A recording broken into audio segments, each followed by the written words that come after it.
हरे कृष्णा, जय श्री कृष्णा। कथामृत की एक नई कथा में, नए सत्र में आप सभी का स्वागत है। तो हमने कथामृत आई थिंक 174 में हमने वो ड्रामेटिक स्टोरी सुनी थी, जब कृष्ण भगवान जी ने रुक्मिणी जी का हरण किया था और उनके साथ में विवाह किया था। बहुत ड्रामेटिक है, बहुत ज्यादा। अगर नहीं सुनी है तो प्लीज 174 कथामृत पे जरूर सुनिएगा। मैं लिंक डाल दूंगी डिस्क्रिप्शन बॉक्स में। लेकिन कृष्ण भगवान जी की तो 8 पटरानियां थी, और टोटल नंबर ऑफ रानियां 16,108। ये हमेशा चर्चा का विषय रहता है। हर समय सबको लगता है कि अरे, कृष्ण भगवान जी की 16,108 रानियां कैसे हो सकती है। तो उस पहेली की गुत्थी आज हम सुलझाएंगे। कुछ कुछ थोड़ी थोड़ी हम कहानियों में कवर कर चुके हैं, बट फिर भी it will be like a recap. और कुछ नई कहानियां, उनकी नई नई रानियों की कहानियां आज हम आपको सुनाएंगे। ओम अज्ञानतिमिरान्धस्य ज्ञानाञ्जनशलाकया चक्षुरुन्मीलितं येन तस्मै श्रीगुरुवे नमः। वाञ्छकल्पतरुभ्यश्च कृपा सिन्धुभ्यैव च पतितानां पावनेभ्यो वैष्णवेभ्यो नमो नमः। हे कृष्ण करुणा सिंधु दीनबंधु जगतपते गोपेश गोपिका कांत राधा कांत नमोस्तुते। तप्त कांचन गौरांगी राधे वृंदावनेश्वरी वृषभानुसुते देवी प्रणमामि हरि प्रिये। हरे कृष्ण कृष्ण कृष्ण हरे हरे, हरे राम राम राम हरे हरे। कृष्ण भगवान जी की कहानी सुनाने से पहले राधा रानी से परमिशन लेनी पड़ती है, और उसके बाद कृष्ण भगवान जी से भी प्रार्थना करनी पड़ती है कि हे प्रभु, आज आपकी कुछ जो कथा सुनाने जा रही हूँ, थोड़ी शक्ति देना कि सही तरीके से आपको जो प्रसन्नता हो जिसमें, उस प्रकार से मैं ये कथा सुना पाऊं। और ऑफ कोर्स सारे जितने वैष्णव हैं उनको प्रणाम करना और उनका आशीर्वाद लेना तो जरूरी होता ही है। तो ये प्रणतियां हम हमेशा करते हैं। रुक्मिणी जी के साथ में विवाह होने के बाद कृष्ण भगवान जी ने कई सारे और विवाह किए। तो कृष्ण भगवान जो है वो लीला पुरुषोत्तम है, रामचंद्र जी है मर्यादा पुरुषोत्तम। उन्होंने अपना जीवन व्यतीत किया और हमें बताया कि किस प्रकार से मर्यादा में रहकर किसी व्यक्ति को अपना जीवन व्यतीत करना चाहिए। परंतु कृष्ण भगवान जी तो भगवान थे, वो लीला पुरुषोत्तम है। उन्होंने अपनी लीलाओं से सबका मन मोहा है। तो अब आगे की जो टोटल उनकी जो पटरानियां थी वो थी 8। 8 चीफ प्रिंसिपल क्वींस। रुक्मिणी जी, जाम्बवती, सत्यभामा, कालिंदी अर्थात यमुना देवी, फिर मित्रविंदा, सत्या या नग्नजीति, भद्रा और लक्ष्मणा। इस प्रकार उनकी ये टोटल 8 रानियां थी। मैं हर एक की कहानी आपको सुनाने जा रही हूँ। और जो 16,100 राजकुमारियां थी जिनसे उन्होंने विवाह किया, उसकी कथा कंप्लीटली डिफरेंट है। वो कथामृत 125 में मैं पूरी की पूरी कथा 16,100 राजकुमारियों के विवाह के साथ की सुना चुकी हूँ। Now we will go to the 7 other queens. Rukmini ji के बाद में क्या हुआ। तो एक बार की बात है कि द्वारका में ही, जहां पर कृष्ण भगवान जी रहते थे और उनका राज्य था, वहीं पर एक और छोटा मोटा राजा था जिसका नाम था सत्राजित। अब ये जो सत्राजित था, ये सूर्य देव का भक्त था। करेक्ट। ये श्यामंतक मणि की कहानी भी हम सुन चुके हैं कथामृत 16 में, बट स्मॉल रिकैप। तो जो सत्राजित था वो सूर्य देव का बहुत बड़ा भक्त था, और उसने सूर्य देव को बहुत गहन तपस्या करने के बाद प्रसन्न किया। और सूर्य देव जब प्रसन्न हुए तो प्रकट हुए, और सूर्य देव ने उसको एक मणि दी, ज्वेल, एक मणि दी जिसका नाम था श्यामंतक मणि। अब ये जो श्यामंतक मणि थी ये बहुत खास, स्पेशल थी। वो स्पेशल इसलिए थी कि जहां पर भी उसको रखा जाएगा, जिस जगह में, जिस साम्राज्य के अंदर वो मणि रहेगी, उस साम्राज्य के अंदर वो हमेशा खुशहाल रहेगा। वहां कभी बीमारी नहीं आएगी, कभी किसी की अकाल मृत्यु नहीं होगी, असमय मृत्यु नहीं होगी, कभी किसी को सर्प नहीं काटेगा, कभी किसी को मानसिक विकार नहीं होगा, नो मेंटल प्रॉब्लम्स। और सबसे ज्यादा, वहां पर कभी भी फैमिन नहीं होगा। प्लस हर रोज ये जो मणि है वो 77 किलोज ऑफ सोना देती थी। 77 किलो, उस समय किलो का नहीं था, भारा के रूप में आता था। तो 8 भारा सोना, अर्थात 8 भारा is equivalent to 77 kilograms of gold daily. रोज वो शामन तक मणि देती थी। वो सत्राजित राजा तो बहुत खुश हुआ। कृष्ण भगवान जी को जब ये पता चला तो उन्होंने ऐसे ही बातों बातों में एक बार सत्राजित से कह दिया कि अरे आपको तो ये जो मणि है ये हमारे राजा उग्रसेन को दे देनी चाहिए, क्योंकि जो हमारे राजा है महाराजा उग्रसेन, ये पूरा राज्य उनका है। और इस मणि का फायदा केवल आपको ही क्यों हो, पूरे साम्राज्य को फायदा होना चाहिए ना। पर ये बात जो थी ना, वो सत्राजित को चुभ गई। सत्राजित था लोभी, वेरी ग्रीडी। उसको लगने लगा रे ये कृष्ण भगवान, जरूर इनके मन में कुछ छल है, कुछ तो गड़बड़ है, ये मुझे ऐसी सलाह क्यों दे रहे हैं। उसके बाद कृष्ण भगवान जी तो चुप हो गए, परंतु सत्राजित ने वो जो मणि थी वो पूरी अपने पास ही रखी और किसी को नहीं दी। एक बार सत्राजित का जो छोटा भाई था, उसका नाम था प्रसेन। जो छोटा भाई, उसने क्या किया, अपने भैया की जो मणि थी वो एक सिंहासन पर, एक कहीं पे गद्दी पे, कहीं पूजा के कमरे में रखी हुई होगी, उसने उसको उठाया, अपने लॉकेट में डाला, चेन गले में डाली, और वो आखेट के लिए, शिकार खेलने के लिए जंगल में चला गया, घोड़े के ऊपर तबड़क तबड़क ऐसे घोड़ा दौड़ाते हुए चला गया आखेट करने के लिए। अब कुछ दिनों तक जब वो वापस नहीं आया तो सबको संदेह हुआ कि जरूर ये प्रसेन जो है मेरा, जो राजा ने सोचा जो प्रसेन मेरा भाई है, जरूर इसको कुछ मारा गया है जंगल में।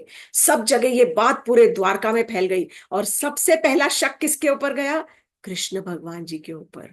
सोचो, कृष्ण भगवान जी के ऊपर शक गया कि कृष्ण, सत्राजित राजा कह रहे हैं कि ये जो कृष्ण है, इन्होंने ही मेरे भाई को मार डाला है, और मारकर वो मणि चोरी कर ली है। कभी हम सोच भी नहीं सकते कि कृष्ण भगवान जी के ऊपर इस प्रकार किसी के मृत्यु का, मर्डर का, वो भी, और चोरी का इल्जाम लगाया जाता था, लगाया जा सकता है। हाँ, बचपन में मक्खन चोरी करते थे वो सच में, लेकिन उसकी भी हमको पता है कि वो क्यों चोरी करते थे। क्योंकि वो कंस को देने, जो सारे ब्रिजवासी कंस को कर देने चाहते थे, वो बचाना चाहते थे। वो नहीं चाहते थे कि ब्रजवासी इसको बेचकर और पैसा कमाए, और पैसे से कंस को कर दे, या ये सारा का सारा घी दूध मक्खन जो है वो सारा कंस को दे के आए। इसीलिए वो अपने ग्वाल वालों की टोली से चोरी करते थे और सब खा जाते थे मक्खन, कि जब कम होगा तो कर कहां से दिया जाएगा। तो एवरीथिंग हैड अ रीजन। भगवान जी ने ये भी स्वीकार किया। कितनी बड़ी बात है कि जब भगवान ने अवतार लिया है, तो अवतार में मानव के रूप में उन्होंने ये सब स्वीकार किया कि भाई किस प्रकार चोरी का लांछन भी लग सकता है, गलत दोष भी लगाया जा सकता है, और बहुत शालीनता के साथ, बहुत मतलब सैंक्टिटी के साथ, बहुत ज्यादा मतलब ग्रेसफुली उन्होंने इसको निभाया है। तब कृष्ण भगवान जी ने बोला, सोचा कि ये जो मुझ पर दोष लगा है, इसका दोष तो मुझे मिटाना ही पड़ेगा। तब कुछ द्वारका वासियों को लेकर और एक टोली बनाकर वो जंगल में गए चेक करने के लिए कि एक्चुअली में हुआ क्या, और ये मणि गई कहाँ। तब कृष्ण भगवान जी जब द्वारका वासियों के साथ जंगल में पहुंचे, तो वहां पर एक जगह पर उन्होंने देखा कि एक घोड़ा मरा पड़ा था, प्रसेन का घोड़ा वहीं पे मरा था, और प्रसेन भी मरा पड़ा था वहीं पर ही, परंतु शामन तक मणि तो गायब थी। तब वहां पर उनको कुछ फुटस्टेप्स नजर आए। तो हुआ यूं था कि वहां पर जंगल में एक शेर ने उनके ऊपर अटैक कर दिया था, प्रसेन के ऊपर आक्रमण किया, और प्रसेन के घोड़े को भी मार डाला, और प्रसेन को भी मार डाला। और फिर क्योंकि वो मणि इतनी चमक रही थी, तो शेर ने वो मणि, चमकती हुई मणि लेकर, और वो कोई गुफा में चला गया। अब वो शेर के जो पद चिन्ह थे, पैरों के जो चिन्ह थे, फुटस्टेप्स, उनके पीछे पीछे सारे जब गए तो उन्होंने देखा, पता चला कि ये जो शेर के पैर है, पैरों के निशान, ये तो कोई गुफा की तरफ जा रहे हैं।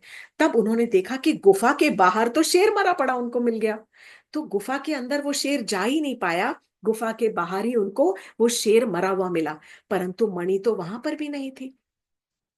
तब उस समय कृष्ण भगवान जी ने सोचा कि जरूर अब कुछ ना कुछ जो इस गुत्थी सुलझानी है, इसके लिए हमको अंदर जाना पड़ेगा, इस गुफा के अंदर।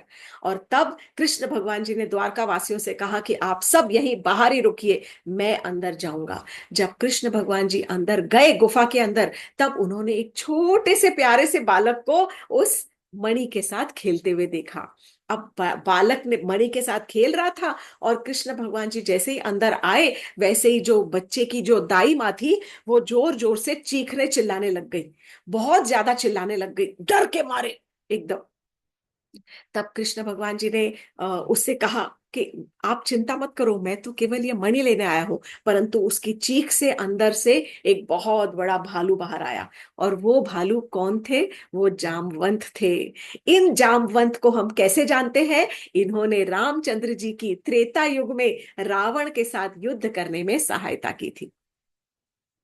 तो अब हाउ टू कनेक्ट, यही जामवंत जब त्रेता युग में थे, कई लाखों वर्ष पहले, समझो 4 8 12 14 लाख, करीब करीब, नहीं, करीब 16 लाख, अप्रोक्सीमेटली 12 4 14 लाख वर्ष पहले की बात हो गई, त्रेता युग की बात हो गई।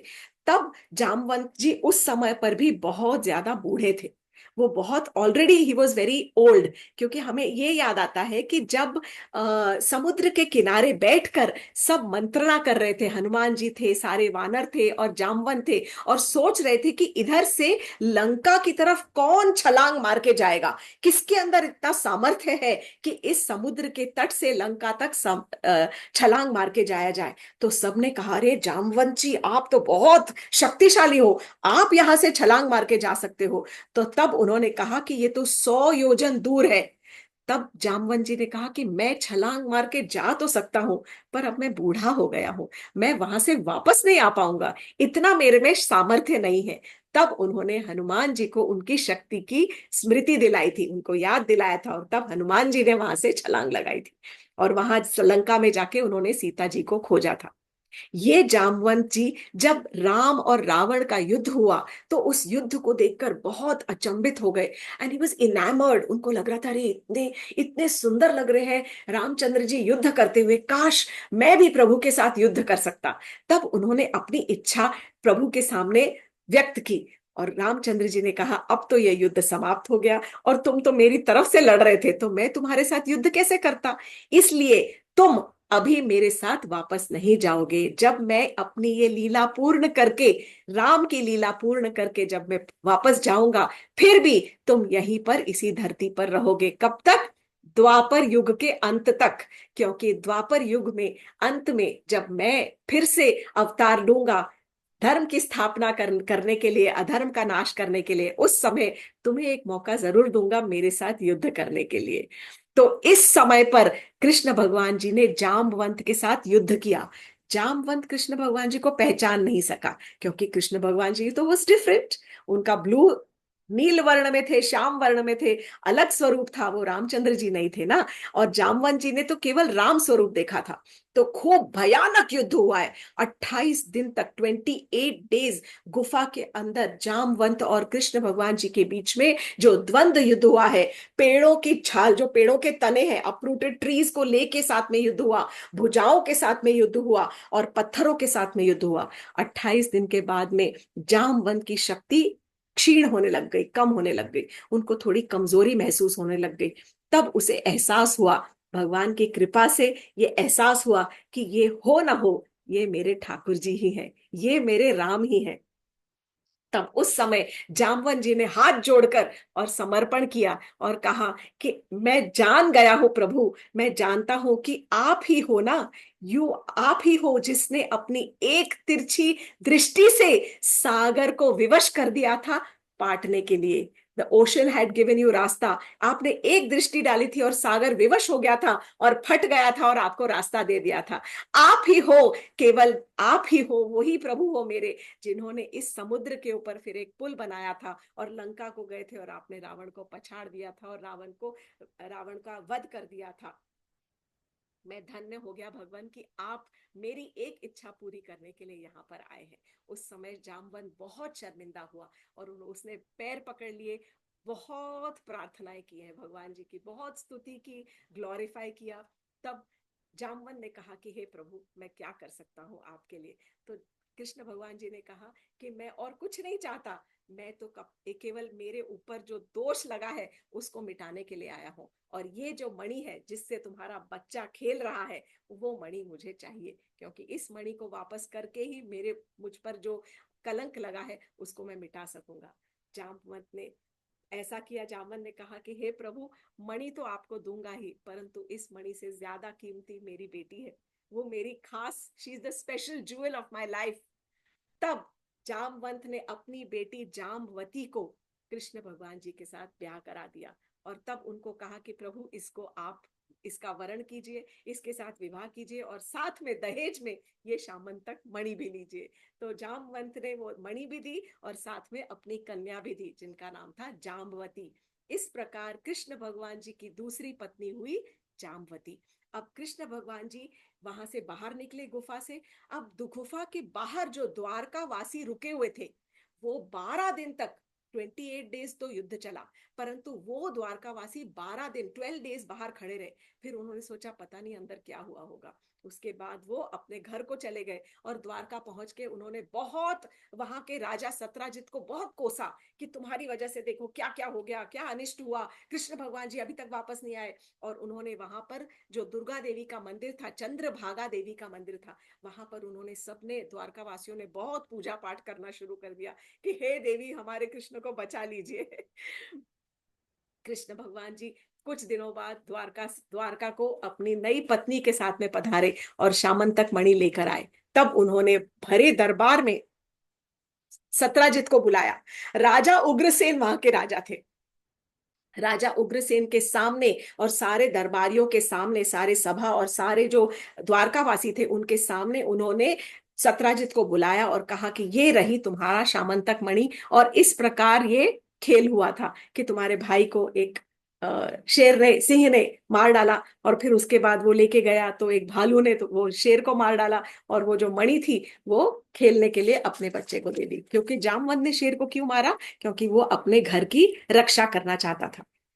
तब सत्य जो सत्राजित राजा था, वो अब उसकी बारी थी शर्मिंदा होने की। आंखें नीची हो गई, बहुत बहुत ज्यादा शर्मिंदगी महसूस करने लग गया कि मैंने कृष्ण भगवान जी के ऊपर कैसा ऐसे दोष आरोपण कर दिया। तब सत्राजित राजा ने भी ये कहा कि मुझे ये मणि नहीं चाहिए, ये मणि आप ले लीजिए। और again he said the same thing कि मेरे घर की जो मणि है, jewel of my life is my daughter. सबकी जो ज्वेल्स होती हैं वो उनकी बेटियां होती हैं। तो उन्होंने अपनी बेटी को कहा कि महाराज, मतलब कृष्ण भगवान जी से कहा कि हे प्रभु, आप मेरी बेटी के साथ विवाह कर लीजिए, और ये आप मणि मेरी तरफ से ही आपको भेंट, मुझे मणि नहीं चाहिए। कृष्ण भगवान जी ने कहा कि सत्यभामा जो आपकी बेटी है उससे तो मैं विवाह करूंगा, परंतु ये मणि आप ही के पास रहेगी, और आप जहां रहते हो, आप द्वारका में रहोगे, तो इसका फल जो है सारी द्वारका नगरी को ही मिलेगा। तो उन्होंने वो मणि नहीं ली और उन्होंने वो मणि फिर से सत्राजित राजा को दे दी। परंतु उनका विवाह उसके बाद पहले रुक्मिणी के साथ, फिर जामवती के साथ, और फिर सत्यभामा के साथ हुआ। इस प्रकार अब कृष्ण भगवान जी के 3 विवाह हो चुके हैं, 3 पटरानियां हो चुकी हैं, लेकिन there are 5 more to go. Okay, now the next. एक बार की बात है कि कृष्ण भगवान जी अपने जो बुआ है उनकी, कुंती बुआ, जो कुंती महारानी थी वो उनकी बुआ थी, उनसे मिलने के लिए, और अपने पांडव जो उनके कजिन ब्रदर्स थे उनसे मिलने के लिए वो इंद्रप्रस्थ पहुंचे। तो इंद्रप्रस्थ पहुंचे, उन्होंने बुआ से मिले और अपने भाइयों से मिले, और फिर एक दिन अपने भ्राता भाई जो अर्जुन थे, उनके फेवरेट कजिन, सखा, बेस्ट फ्रेंड, उनके साथ वो एक दिन जंगल में जंगल विहार के लिए गए। चलो जंगल में घूमने के लिए चलते हैं, लाइक अ पिकनिक। अपना रथ उठाया और दोनों रथ के ऊपर जंगल में घूमने के लिए गए। जब जंगल में एक जगह पे रथ खड़ा करके और वो जमुना जी के किनारे पर टहलने लग गए। जब टहल रहे थे वहां पर उन्होंने एक बहुत ही सुंदर युवती को वहां पर भ्रमण करते हुए, टहलते हुए देखा, घूमते हुए देखा। कृष्ण भगवान जी ने अर्जुन से कहा, अरे सखा, सुनो तो सही, ये इतनी सुंदर है, तुम जाके उनसे पता करो कि इनकी आइडेंटिटी क्या है, ये कौन है, इनका परिचय तुम मांगो उनसे। तो अर्जुन ने कहा ठीक है। तो कृष्ण भगवान जी थोड़ा पीछे हो गए, अर्जुन को थोड़ा चढ़ाया और अर्जुन से कहा तुम जाके पूछो। अर्जुन गए और अर्जुन ने जाकर उस युवती से बात करना शुरू किया और हाथ जोड़कर कहा कि हे देवी, आप बहुत सुंदर हैं, आप यहाँ पर क्या कर रही हैं, आप कौन है, और जंगल में आपका क्या काम, यहाँ पर नदी किनारे क्यों टहल रही हैं? तब वो जो युवती थी उसने अपना परिचय दिया और कहने लगी कि मैं सूर्य देव की कन्या हूं, मैं सूर्य देव की बेटी हूँ और मेरा नाम कालिंदी है। मैं यहाँ पर बहुत सालों से तपस्या कर रही हूँ और मैं बहुत कठोर तपस्या कर रही हूँ, क्योंकि मैं केवल भगवान विष्णु को ही अपना पति स्वरूप में वर्ण उनका करना चाहती हूँ। मैं उनको ही अपना पति मान चुकी हूँ और मैं उनकी ही राह देख रही हूँ कि वो कब आएंगे और कब मुझे वो पत्नी स्वरूप में एक्सेप्ट करेंगे। तब उन्होंने ये भी कहा कि मेरा नाम जो कालिंदी है और मैं यही इसी नदी यमुना के अंदर रहती हूँ। मेरे पिता सूर्यदेव ने इस यमुना नदी के अंदर मेरे लिए एक बहुत आलीशान महल बनाया हुआ है और इसी महल के अंदर मैं तपस्या करती हूँ और मैं अपने प्रभु की राह देख रही हूँ। ये सुनकर अर्जुन थे वो वहां से चले गए और उन्होंने कृष्ण भगवान जी को सारी कथा कह सुनाई। कृष्ण भगवान जी ये सब जानते थे, लेकिन फिर भी ये अर्जुन के थ्रू करवाना चाहते थे ताकि सब दुनिया को सबको पता चले। इट शुड बी आउट, सबके सामने होना चाहिए। तब कृष्ण भगवान जी फिर वहां पर गए अर्जुन के साथ और उन्होंने कालिंदी का हाथ थामा और कहा कि आज मैं आपकी जो मनोकामना है, इच्छा है, वो पूरी करने यहाँ पर आया हूँ। तब उन्होंने कालिंदी का हाथ पकड़कर उनको अपने रथ में बिठाया और रथ के साथ में अर्जुन और कालिंदी के साथ वो अपने साथ उनको द्वारका लेकर आ गए। पहले इंद्रप्रस्थ गए, अपनी बुआ से मिलवाया, उसके बाद जब इंद्रप्रस्थ से फिर द्वारका लौटे तब कालिंदी को लेकर वो द्वारका गए और द्वारका में उन्होंने बिल्कुल शुभ मुहूर्त निकलवा कर और जैसे वैष्णव विवाह होते हैं उस प्रकार से उन्होंने कालिंदी के साथ में विवाह किया। इस प्रकार जो जमुना जी है, जो कालिंदी है, जो सूर्य पुत्री है, उन वो कृष्ण भगवान जी की चौथी पटरानी बनी। कालिंदी की एक खास खासियत यह है कि जमुना जी जो है कृष्ण भगवान जी के हर एक लीला में उनकी सहायक बनी है। हर लीलक में, नॉट इवन सहायक, शी हैज बीन प्रेजेंट। वो हमेशा रही है। जब वो छोटे से बच्चे थे, जब पैदा हुए थे, तो सबसे पहले दर्शन कैसे हुए थे? चरण दर्शन। जमुना जी को जो वसुदेव जी थे उन्होंने कृष्ण भगवान जी को उठाया था, टोकरी में डाला था, सर पर रखा था और जमुना पार करने लगे थे। पर जमुना जी के अंदर उफान आ गया था और खूब उछल उछल के जो जमुना जी की लहरें थी वो कृष्ण भगवान जी के चरणों का स्पर्श करना चाहती थी। तब कृष्ण भगवान जी ने अपने पैरों को बाहर निकाल दिया था और उनके पैर के अंगूठे को स्पर्श करके जैसे ही जमुना जी की लहर जोर से आई और चरण को, पैर के अंगूठे को स्पर्श किया, उसके बाद वो लहर शांत हो गई थी। नहीं तो वसुदेव जी तो डूब जाते। करेक्ट। तो इसलिए लहरें ऊपर ऊपर चढ़ती जा रही थी, इसीलिए ये कृष्ण भगवान जी ने स्पेशल लीला की है। उसके बाद हर लीला में, हर जगह, हर एक कृष्ण भगवान जी की जो बाल लीलाएं हुई हैं सब जमुना किनारे हुई हैं। उसके बाद रास हुई है, वो जमुना किनारे हुआ है। उसके बाद जब मथुरा में गए हैं, everything has always happened Jamuna किनारे। और मथुरा से जब द्वारका गए तो द्वारका में तो कालिंदी उनकी पटरानी ही बन गई और जमुना जी उनके साथ ही थी। हर लीला में हमेशा उनके साथ रही हैं। She has witnessed each and every event of Krishna भगवान जी इज लाइफ। कृष्ण भगवान जी की हो गई 4 रानियां, अब बाकी और 4। एक थी, एक राजकुमारी थी जिसका नाम था मित्रविंदा। ये अवंती राज्य की राजकुमारी थी। इसके 2 भाई थे, एक का नाम था विंध्या और दूसरा अनुविंध्या, और राजकुमारी का नाम था मित्रविंदा। ये जो मित्रविंदा के 2 भाई थे, ये दोनों दुर्योधन के बहुत घनिष्ठ मित्र थे, very close friends of Duryodhana. तो मित्रविंदा जो थी, हमेशा उन्होंने अपना हृदय से कृष्ण भगवान जी को अपना पति मान रखा था। वो चाहती थी कि उनका जो विवाह है वो केवल कृष्ण के ही साथ हो। परंतु उसके जो दोनों भाई थे वो बिल्कुल इसके अगेंस्ट थे, very much like Rukmini ji इस कहानी। वो चाहते थे कि इनका जो विवाह है वो कृष्ण को छोड़कर किसी भी और राजकुमार के साथ हो जाए। लेकिन यहाँ पर एक खास बात थी, जो मित्रविंदा की जो मदर थी वो राज आदि देवी, वो अवंती की जो राजमाता थी, मदर जो रानी थी, नॉट राजमाता, शी इज रानी, महारानी थी, राज आदि देवी, वो भी कृष्ण की एक तरह से बुआ लगती थी, अ डिस्टेंट बुआ, आंटी ऑफ कृष्ण भगवान जी। और वो भी यही चाहती थी कि मेरी बेटी के मन अनुसार वो जिसको अब चाहती है उसी के साथ अपना उनका विवाह हो। वो जानती थी कि जो मेरा ये भतीजा है कृष्ण, वो तो बहुत ही सुंदर और बेस्ट, मोस्ट एप्ट और मोस्ट सुटेबल है। परंतु भाइयों के सामने सबकी चलती नहीं है। तो तब कृष्ण भगवान जी का, जब विंध्या और अनुविंध्या ने एक स्वयंवर का आयोजन किया, तब उस समय कृष्ण भगवान जी आए और तुरंत आकर उन्होंने सब जितने राजा वहां पर थे उनके सामने मित्रविंदा को किडनैप किया फिर से, और उठाकर अपने रथ में दौड़ाकर और ले गए, और बाद में द्वारका में उनके साथ में विवाह कर लिया। इस प्रकार मित्रविंदा जो थी वो कृष्ण भगवान जी की पांचवी पटरानी हुई। इसके बाद अब आता है नेक्स्ट जो उनकी रानी थी, उसके बारे में हम चर्चा करेंगे। तो कौशल देश के एक राजा थे जिनका नाम था नग्नाजित, और उनकी बेटी थी नग्नजीति, जिसको सत्या भी कहते थे। ठीक है, she was called Nagnajiti as well as Satya. वो राजा नग्नाजित की बेटी थी। ये स्पेशल इसलिए है क्योंकि इसके जो पिता थे नग्नाजित, वो कृष्ण भगवान जी के बहुत बड़े भक्त थे। वो बहुत भक्ति करते थे, धर्मपरायण थे, और वो सब मतलब ही वॉज प्रो कि हाँ भाई अगर मेरी बेटी जहां भी विवाह करना चाहे मैं कर दूंगा। परंतु इतनी सुंदर कन्या थी कि उन्होंने एक शर्त रखी थी कि मैं स्वयंवर का आयोजन तो करूंगा, लेकिन एक शर्त रखूंगा कि उन्होंने 7 बैलों का इंतजाम किया, जो कि बहुत उनके गहरे और तीखे और लंबे लंबे सींग थे। और वो जो बैल थे वो ऐसे खतरनाक थे कि वो कोई भी योद्धा की अगर उनको सूंघ भी आ जाती थी ना, तो उत्तेजित हो जाते थे, अग्रेसिव हो जाते थे। और उन्होंने ये शर्त रखी कि जो भी इन 7 बैलों को एक साथ उनको कंट्रोल करेगा, उसी के साथ मैं अपनी बेटी नग्नजीति का विवाह करूंगा। कृष्ण भगवान जी ने सुना इस बारे में। अब सारे के सारे कई सारे राजकुमार आए, उन्होंने कोशिश की, प्रयत्न किया, परंतु फेल।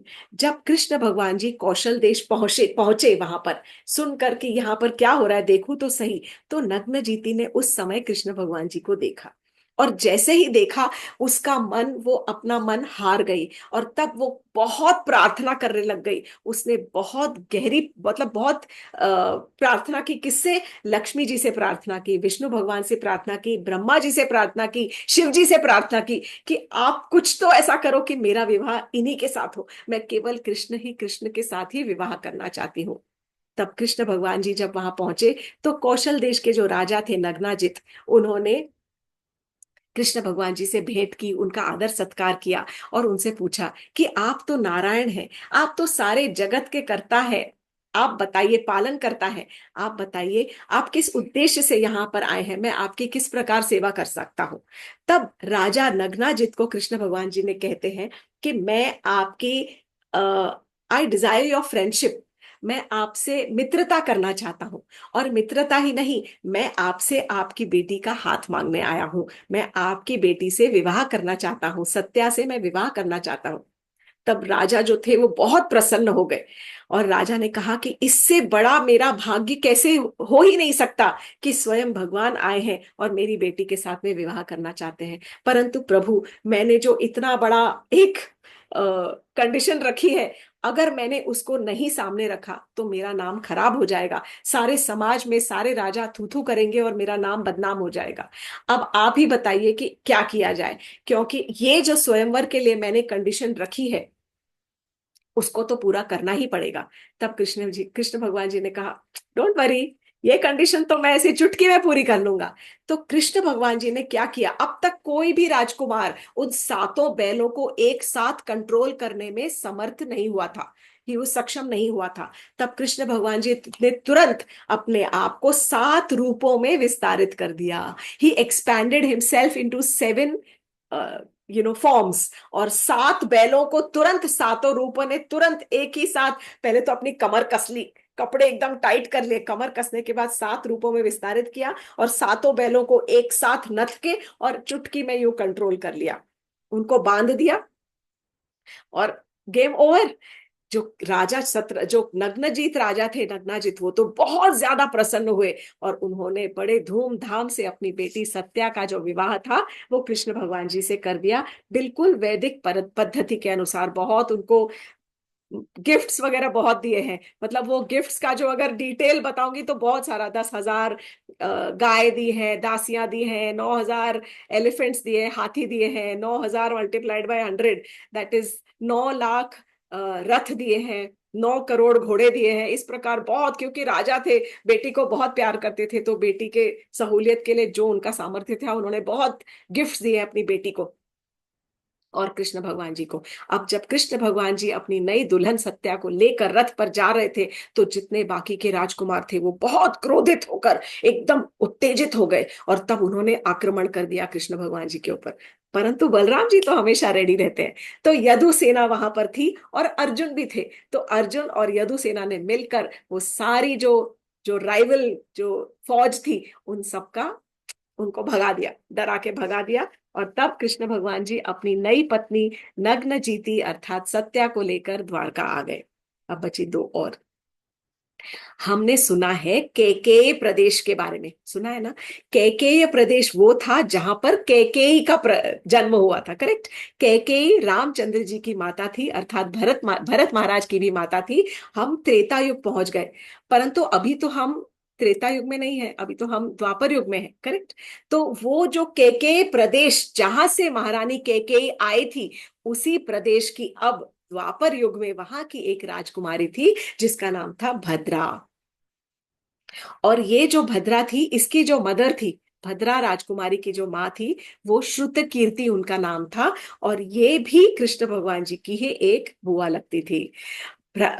भद्रा के जो भाई थे उनकी भी बहुत प्रबल इच्छा थी कि हमारी बहन का विवाह कृष्ण के साथ ही हो, इसलिए कृष्ण भगवान जी ने उनका मन रखते हुए भद्रा के साथ विवाह कर लिया। No drama. ये एक शादी है जहां पर कोई ड्रामा नहीं हुआ। भद्रा कृष्ण भगवान जी की कोई एक दूर की कजन सिस्टर थी, उनकी मदर श्रुतुकीर्ति जो थी वो कृष्ण भगवान जी की बुआ थी। भद्रा के भाइयों की इच्छा थी कि हमारी बहन का विवाह कृष्ण के साथ हो, तो कृष्ण भगवान जी ने कहा ठीक, I will get married to your sister, और शादी कर ली उनके साथ में और उनको अपनी सातवीं पटरानी बनाया। अब बची लक्ष्मणा। तो मद्र देश की एक राजकुमारी थी जिसका नाम था लक्ष्मणा। मद्र देश भी हमने सुना है कैसे, जो पांडवों के जो पिता थे, पांडु महाराज पांडु की एक महारानी थी कुंती, एक पत्नी, और दूसरी उनकी पत्नी थी महारानी आ, माद्री। मद्र देश की जो बेटी थी, राजकुमारी थी माद्री, जो कि जो ट्विंस थे सहदेव और नकुल, और सहदेव जो उनके ट्विंस थे उनकी माता थी। पांडवों में 5 भाई थे, 5 भाइयों में जो सबसे छोटे थे दो, वो ट्विन ब्रदर्स थे, नकुल और सहदेव। उनकी माता जो थी वो माद्री थी, वो भी मद्र देश की ही राजकुमारी थी। तो उसी लीनेज में ही, मतलब वो नहीं, उनके ही कोई लीनेज में मद्र देश की एक और कोई राजकुमारी थी जिनका नाम था लक्ष्मणा। उनके स्वयंवर में जब स्वयंवर रचा गया तो कृष्ण भगवान जी वहां पर अकेले पहुंचे, और जाकर अकेले पहुंचकर उन्होंने तुरंत जो लक्ष्मणा थी उसका हरण किया और रथ पर बिठाकर और उसको चोरी करके ले आए द्वारका। और तब उन्होंने इस प्रकार लक्ष्मणा के साथ विवाह किया। इस प्रकार कृष्ण भगवान जी की 8 पटरानियां हुई। सबसे पहले रुक्मिणी, उसके बाद जामवती, सत्यभामा, कालिंदी, मित्रविंदा, नग्नजीति या सत्या, भद्रा और लक्ष्मणा। ये जो 8 पटरानियां हैं, these are the 8 principal queens of Krishna. इसलिए कृष्ण भगवान जी की 16,108 में उनकी 8 पटरानियां मेन है, और बाकी जो 16,100 है वो एक बहुत भयानक असुर था जिसका नाम था नरकासुर या भौमासुर। ये कहानी कथामृत 16 में मैं सुना चुकी हूँ, मैं डिस्क्रिप्शन लिंक डाल दूंगी मैं डिस्क्रिप्शन बॉक्स में। शॉर्ट में, वो असुर था, वो जगह जगह जहां जहां जाता आक्रमण करता और वहां की राजकुमारी को उठा कर ले आता और उसका शोषण करता था। और उसको उसने जेल में बंद कर रखा था, कारागार में 16,100 रानियों को बंद कर रखा था।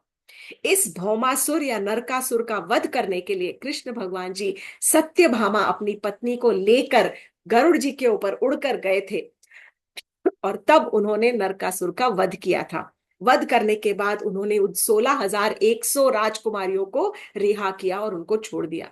तब वो राजकुमारियां हाथ जोड़कर प्रार्थना करने लग गई, और उन्होंने बहुत प्रार्थना करते हुए कृष्ण भगवान जी से कहा कि हे प्रभु, आप धन्य हैं, थैंक यू वेरी मच, आपने हमें छुड़ाया, परंतु अब हमको यहां से कोई स्वीकार नहीं करेगा। यहां से जब हम रिलीज होकर कहीं पर कहा जाएंगी, जब हम जाएंगी तो हमें कोई स्वीकार नहीं करेगा, क्योंकि हमारा शोषण किया गया है और हमको नरकासुर ने इतने समय तक बंदी बना के रखा था। तब आप हमें अपना लीजिए और आप हमको शरण दीजिए, हम आपकी शरण आए हैं।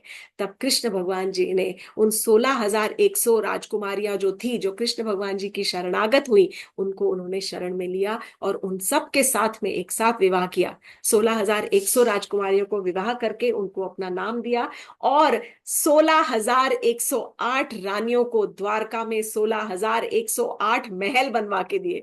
हर एक महारानी का एक एक महल था। हर एक रानी के 10 पुत्र और एक बेटी हुई। Each queen had 10 sons and 1 daughter.